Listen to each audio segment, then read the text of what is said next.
Hi, my name is Alvaro Ayala Kunze, and I'm applying for the UX UI designer position at Planetly. I have a degree in industrial design. I finished university in 2008. Then I worked for a small design office in Santiago, my city, doing some furniture and renovating some spaces. I was using different kind of softwares to do this kind of work. After a while, I decided to move to Australia, taking this um, working holidays visa because I wanted to improve my English. So I stayed there for a year, working in different kind of things, from farming, picking tomatoes, working in restaurants, and also some design because I made the renovation in one of the restaurants when I was working in Sydney. Then when I came back to Chile, I worked as a freelance doing some design for people that I already knew from before. I imported some products from China, and then I started to work for an NGO called Poverty Action Lab. And as the name says, they work to resolve or to prevent poverty in different places in the world. I was working for a project in Chile. And after a while, I started to work for a big company, Oracle. That was my first time working for a big one. And then I was working for customer care, basically. They needed people who could speak English and Spanish. After 5 years, I decided to move to Germany. I'm in Berlin right now because I wanted to return to my design origins, or at least something related to creativity. So I came to Germany, and my first work here was also in customer care because I didn't know any German, and that was the first option that I found. But after a while, I decided to do something more about that. So I learned some German. I have a B2 level now, and between March and September of this year, I made a UX design course with Career Foundry. So now I'm ready to work in this area right now. I would love to work in a place like Planetly because I myself, uh, it is important for me to reduce my carbon footprint. Since I was a kid, I concern about the environment. I recycle. I don't eat meat because of these kind of reasons. So yeah, basically that's why I decided to apply in this position for this particular company because we share uh, some things about how our world should be.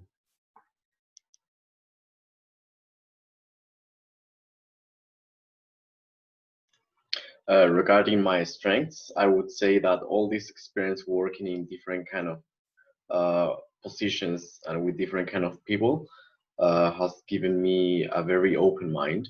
So it is really easy for me to empathize with people and to understand problems.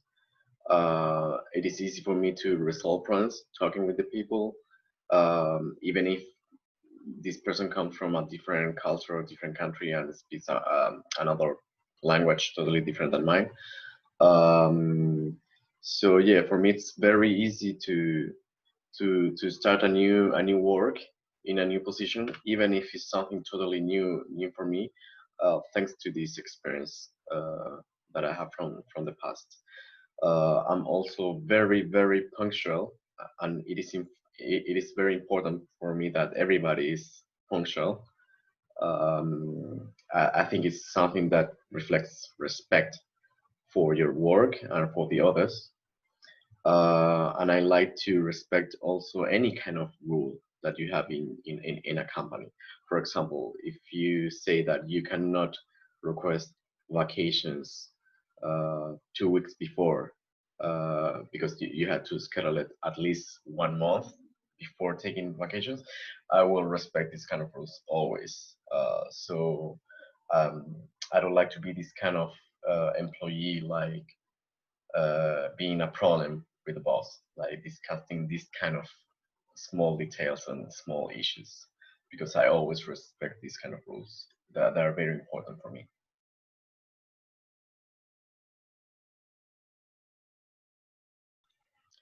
Talking about my weaknesses or what should I improve on, I would say I need to learn more about softwares and programs related to UX and UI design. I'm pretty sure that a lot of people working in this business, they have more experience, maybe like graphic designers, and I'm an industrial designer, so it's quite different. So of course they have more knowledge about these programs. So yeah, I've learned about a couple of them making this UX design course, but I know there are many options. There are many softwares, and they were designed to be used, for example, only for Mac, and I'm always using a PC. So yes, I'm pretty sure that there are a lot of things to learn yet. But the good thing is I'm already talking with people working in this business as UX or UI designers. So they are telling me what kind of programs are the most popular at the moment, especially here in Berlin. So thanks to that information, I have the time to improve these skills, and I will include this update information on my resume in the future years as soon as possible.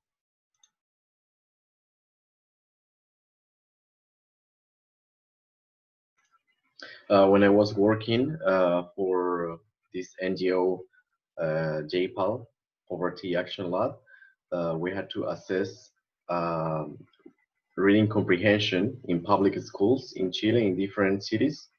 So at the beginning, we were having really bad results, and we all of us we were asking why are we having these such bad results in with our test.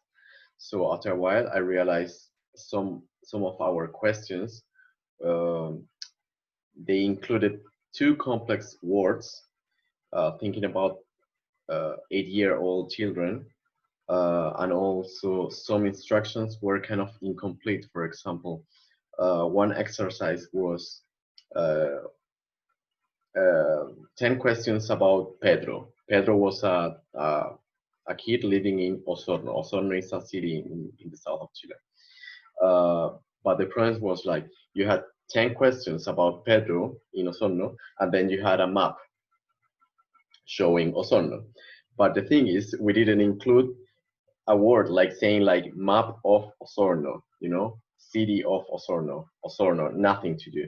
So then the kids, they were kind of confused because they didn't know if that map was the whole city of Osorno was maybe a neighborhood in this area, or maybe Osorno was one of these streets. So for these small details, they were failing in this test, and this is only one example of all these small details that our test had. So I talked with my team about this problem, and then we, as a team, we were able. Of course, we talked also with our boss. So then we were able to do a new test, and after implementing all these changes, we made this test again in those schools with different kids, but in the same schools, and we had much better results. So of course, the education wasn't that good in compared to the private schools in Chile, but at least we were able to see exactly where these students are failing, and not in these small things. So yeah, that was a big change in compared to the first test that we were conducting in those schools.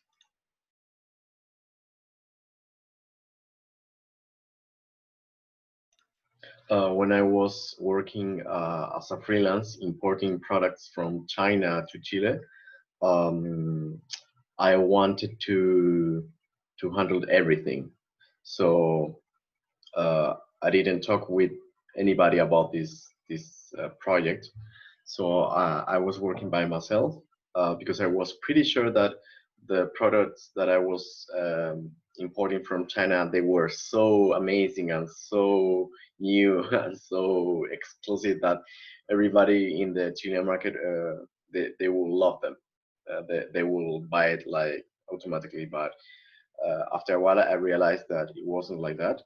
And as I was alone and I didn't have any partner with experience in this kind of things, like in marketing or publicity, even graphic design, it was really hard to sell all these products at the end, and I lose a lot of time just in order um, to recover the investment.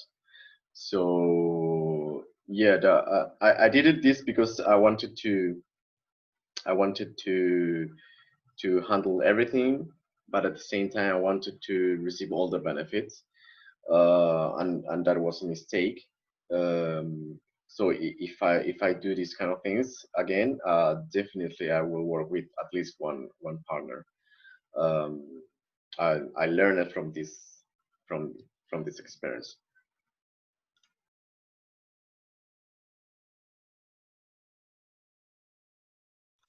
My salary expectations range between 40,000 and 60,000 euros per year.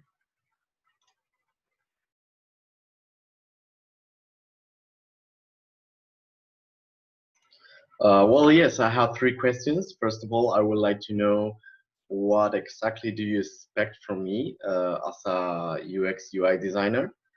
Second, I would like to know more or less what kind of tasks I would be doing working in this position. And third, I would like to know if you have a goal for this year or for the next year, because I already saw some of your goals in the description for this work, but a company has always new goals for the future. So I would like to know more about this. Thanks for your time.